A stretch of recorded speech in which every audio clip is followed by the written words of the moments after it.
বর্তমানে আগরতলা শহরে বিভিন্ন জায়গায় স্মার্ট সিটি প্রকল্পে ড্রেনের কাজ চলছে।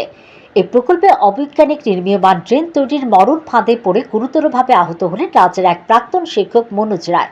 শুক্রবার সকালে তিনি রামনগর 2 নম্বর রোডে একজনের বাড়িতে যাওয়ার সময় রাস্তার পাশে ড্রেনের উপরে দেওয়া পুরনো বাঁশ ভেঙে পড়ে গুরুতর আহত হন।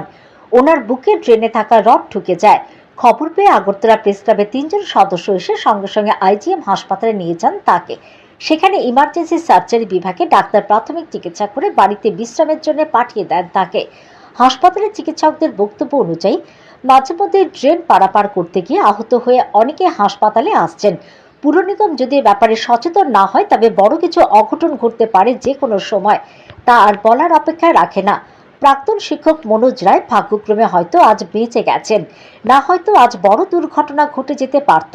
তাই এই ধরনের ঘটনা যাতে ভবিষ্যতে আর না ঘটে তার জন্য রাজ্য সরকারের দৃষ্টি আকর্ষণ করা হয়েছে বিষয়টি। জনস্বার্থে পুর নিগম ও সরকার যাতে বিষয়টি গুরুত্বের সঙ্গে দেখে।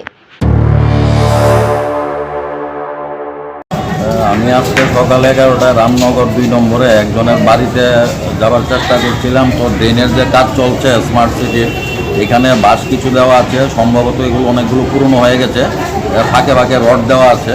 তো একটা বাঁশ ভেঙে আমি উল্টে পড়ে গেছি, তারপর বাঁদিকে বুকে রড ঢুকে গেছে, এদিকে কেটে গেছে।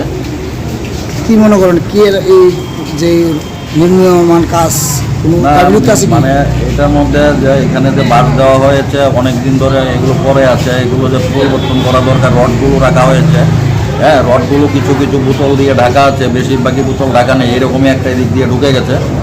যাক, ভগবানের কৃপায় হয়তো আর জায়গা মতো যেতে পারিনি, আর নাহলে হয়তো আমি সাক্ষাৎকারও দিতে পারতাম না।